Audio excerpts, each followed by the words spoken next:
ABP Ganga, खबर आपकी, जुबान आपकी। आज किसानों को आंदोलन पर बैठे हुए 29 दिन गुजर चुके हैं, लेकिन अब भी किसानों और सरकार के बीच गतिरोध जारी है। किसान झुकने को बिल्कुल भी तैयार नहीं है, या यूं कहें कि आर पार की लड़ाई के मूड में है। इधर सरकार ने एक बार फिर किसानों से बातचीत की पेशकश की है। सरकार ने किसानों को फिर चिट्ठी लिखी है और बातचीत का प्रस्ताव दिया है। सरकार का कहना है कि बातचीत के जरिए ही कोई समाधान निकल सकता है। इन तमाम गतिरोध के बीच कल पीएम नरेंद्र मोदी किसानों को संबोधित करने वाले हैं। पीएम किसान सम्मान निधि योजना के तहत 9 करोड़ किसानों के खातों में 18,000 करोड़ रुपए ट्रांसफर करेंगे।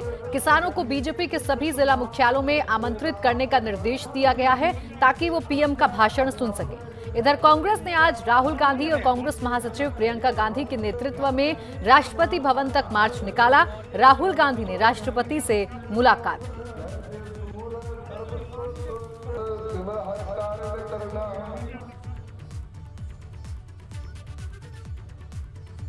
इस बीच केंद्र सरकार ने एक बार फिर से किसानों को चिट्ठी लिखकर बातचीत की पेशकश की। सरकार ने किसानों को चिट्ठी लिखकर संकेत दिया है कि बातचीत के लिए दरवाजे खुले हैं। कृषि मंत्रालय की ओर से लिखी गई चिट्ठी में कहा गया है कि सरकार किसानों की हर मांग पर चर्चा करने के लिए तैयार है। सरकार ने चिट्ठी में लिखा है कि वो किसानों से कृषि कानूनों पर चर्चा और कानूनों को लेकर किसानों की शंकाओं के तार्किक समाधान के लिए तैयार हैं। सरकार ने आंदोलनकारी किसानों को लिखे पत्र में किसानों से बातचीत के अगले दौर के लिए तारीख और समय तय करने को कहा है।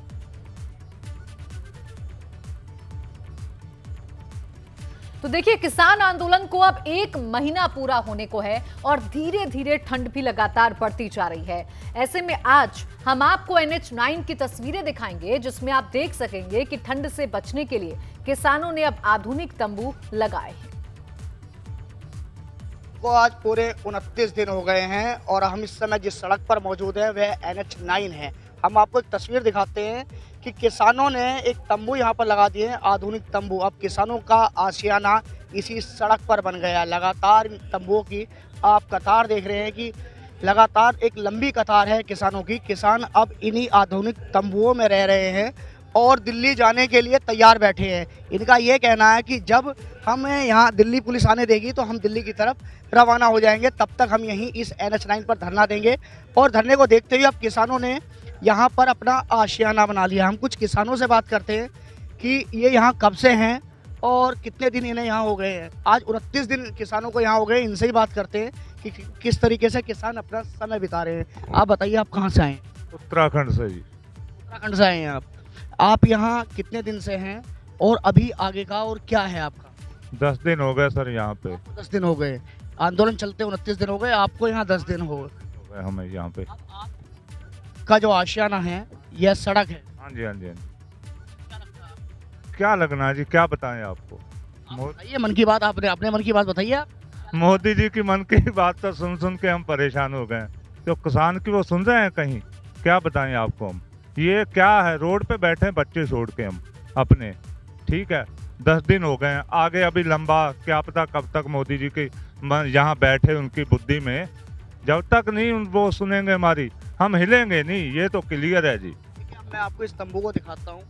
ये तंबू है, इसमें हालांकि काफ़ी अच्छा ये तंबू है। हवा पास नहीं होगी, लेकिन हवा जरूर पास होती है क्योंकि दिल्ली की जो सर्दी है वह काफ़ी होती है। ये देखिए, ये हवा पास करने का भी इनका एक चैन लगी हुई है इस तंबू में। और अब किसानों के एक आशियाना है। लगातार यहाँ ऐसे बहुत तंबू देखे जा रहे हैं जिनमें लगातार किसान हैं। किसानों का ये कहना है कि हम यहाँ अपनी खुशी में नहीं बैठे हैं, हम यहाँ परेशान होकर बैठे हैं, हम इस कानून को वापस कराने के लिए बैठे हैं। गाजियाबाद के NH9 से एबीपी गंगा के लिए शक्ति सिंह। बढ़ते आगे, गन्ने की घटतौली की बढ़ती शिकायतों पर लगाम लगाने के लिए सरकार ने बड़ा फैसला करते हुए जुर्माने की रकम को बढ़ाकर दोगुना कर दिया है। यानी अब चीनी मिलों में गन्ना किसानों की फसल की तौल में गड़बड़ी करने पर 50,000 की बजाय 1 लाख रुपए का जुर्माना भरना पड़ेगा। ये जुर्माना चीनी मिल के प्रबंधक पर लगाया जाएगा। दरअसल गन्ने की घटतौली के मामले में चीनी मिलों के जनरल मैनेजर्स की मिलीभगत की शिकायतें मिलती रहती हैं। यही वजह है कि सरकार ने फैसला लिया है कि अगर किसी किसान के साथ घटतौली होती हुई पाई गई तो उसका जुर्माना 50,000 नहीं बल्कि 1 लाख वसूला जाएगा और वो वसूली चीनी मिल के GM से होगी।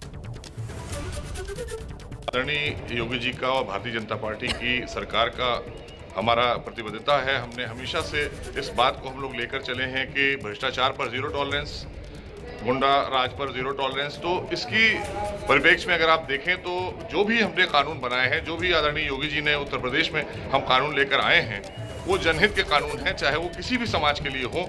किसान भाइयों के लिए भी हम कानून लेकर आए हैं कि उनके साथ भी अगर कोई भी धोखाधड़ी होगी तो हम उसके खिलाफ FIR करके जेल भेजेंगे।